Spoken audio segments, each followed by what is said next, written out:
Hello welcome back to our channel. ಎಲ್ಲರೂ ಹೇಗಿದ್ದೀರಾ? ನಾನು ಸೂಪರ್ ಆಗಿದ್ದೀನಿ.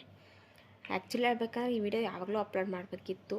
ಈ ವಿಡಿಯೋ ಶೂಟ್ ಮಾಡಿದ್ದು ಕೂಡ ನನ್ನ ಪ್ರೆಗ್ನೆನ್ಸಿ ಟೈಮಲ್ಲಿ, ಬಟ್ ಅಪ್ಲೋಡ್ ಮಾಡಬೇಕಾಗಿ ಬಂದಿದ್ದು ಆಫ್ಟರ್ ಡೆಲಿವರಿ ಅಪ್ಲೋಡ್ ಮಾಡಬೇಕಾಗಿ ಬಂದಿದೆ. ಅದಕ್ಕೆ ಹೇಳ್ತಾರಲ್ಲ ಕಾಲಕ್ಕೆ ಕೂಡ ಬರ್ಬೇಕಂತ. ಸೊ ಹಂಗಾಗಿ ಈ ವಿಡಿಯೋ ಏನಪ್ಪ ಅಂತ ಅಂದರೆ, ರಾಗಿ ಮುದ್ದೆ ಯಾರ್ಯಾರು ತಿನ್ನಲ್ಲ, ರಾಗಿ ಮುದ್ದೆ ಎಷ್ಟು ಬೆನಿಫಿಟ್ ಗೊತ್ತಾ ಬಾಡಿಗೆ ಮತ್ತು ಹೆಲ್ತಿಗೆ ಕೂಡ. ಸೊ ರಾಗಿ ಮುದ್ದೆ ಯಾರ್ಯಾರು ತಿನ್ನಲ್ಲ ಅವ್ರಿಗೆ ಈ ಥರ ಮಾಡಿಕೊಡಿ, ಗ್ಯಾರಂಟಿ ತಿಂತಾರೆ. ಮತ್ತೆ ಮತ್ತೆ ಬೇಕಾದ್ರೆ ಮಾಡಿಸ್ಕೊಂಡು ತಿಂತಾರೆ. ಅದೇನಂತ ನೋಡಿಬಿಡೋಣ. Let's get started. ಒಂದು ಒಲೆ ಮೇಲೆ ನಿಮಗೆ ಸ್ವೀಟ್ ಎಷ್ಟು ಬೇಕೋ ಅಷ್ಟು ಬೆಲ್ಲ ಹಾಕ್ಕೊಂಡು ಸ್ವಲ್ಪ ಅದರಲ್ಲಿ ನೀರು ಹಾಕಿ ಕುದಿಸ್ಬೇಕು. ಮತ್ತು ಇನ್ನೊಂದು ಸೈಡು ಮುದ್ದೆಗೆ ನಾವು ಯಾವ ಥರ ನೀರಿಡ್ತೀವೋ ಫಸ್ಟು ಆ ಥರ ನೀರಿಡಬೇಕು.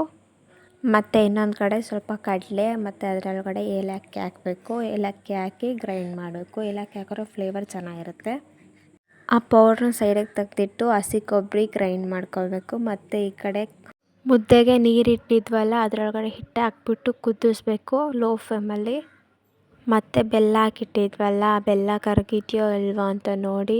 ಮತ್ತು ಹಸಿ ಕೊಬ್ಬರಿ ಗ್ರೈಂಡ್ ಮಾಡಿದ್ವಲ್ಲ, ಹಸಿ ಕೊಬ್ಬರಿನ ಬೆಲ್ಲದೊಳಗಡೆ ಹಾಕಿ ಸ್ವಲ್ಪ ಕುದಿಸ್ಬಿಟ್ಟು ಆಫ್ ಮಾಡೋದು. ಅಷ್ಟರಲ್ಲಿ ಮುದ್ದೆನೂ ಕುದ್ದಿರುತ್ತೆ. ಮುದ್ದೆ ಕಲ್ಲಲ್ಲಿ ಸ್ವಲ್ಪ ಹಂಗೆ ಕಲಿಸ್ಬಿಟ್ಟು ಇನ್ನೂ ಸ್ವಲ್ಪ ಕುದಿಯೋಕ್ಕೆ ಬಿಡಬೇಕು.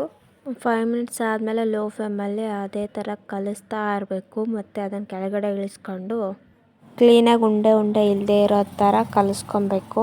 ಮತ್ತು ಮುದ್ದೆ ಕೋಲು ತೊಳೆದು ಸೈಡಿಗಿಟ್ಟು ಮುದ್ದೆ ನಾವು ಯಾವ ಥರ ಕಟ್ತೀವೋ ಆ ಥರ ಸ್ವಲ್ಪ ಸ್ವಲ್ಪ ತಗೊಂಡು ಇದರಲ್ಲಿ ಹಾಕಿ ಮುಚ್ಚಿಬಿಟ್ಟು ತಿರುಗಿಸ್ತಾ ಹೋದರೆ ಈ ಥರ ಎಳೆ ಎಳೆಯಾಗಿ ಶಾವಿಗೆ ರೆಡಿ ಆಗೋಗುತ್ತೆ.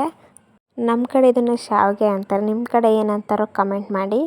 ಇದಕ್ಕೆ ಆಗಲೇ ಕಾಯಿಲ್ ಮಾಡಿಟ್ಟಿದ್ವಲ್ಲ ಅದನ್ನು, ಮತ್ತು ಕಡಲೆ ಪುಡಿ ಮಾಡಿದ್ವಲ್ಲ ಅದನ್ನು, ಮತ್ತು ಸ್ವಲ್ಪ ತುಪ್ಪ ಹಾಕ್ಕೊಂಡು ತಿಂತಿದ್ರೆ ಮಸ್ತಿರುತ್ತೆ. Simple and easy. ಒಂದ್ಸಲ ಟ್ರೈ ಮಾಡಿ ನೋಡಿ, ನೀವು ಮತ್ತೆ ಮತ್ತೆ ಬೇಕಾದ್ರೆ ಮಾಡ್ಕೊಂಡು ತಿಂತೀರಾ. ಈ ವಿಡಿಯೋ ಇಷ್ಟ ಲೈಕ್ ಮಾಡಿ, ಶೇರ್ ಮಾಡಿ, ಹಾಗೆ ನಮ್ಮ ಚಾನಲ್ನ ಸಬ್ಸ್ಕ್ರೈಬ್ ಮಾಡ್ಕೊಳ್ಳಿ. Thank you so much.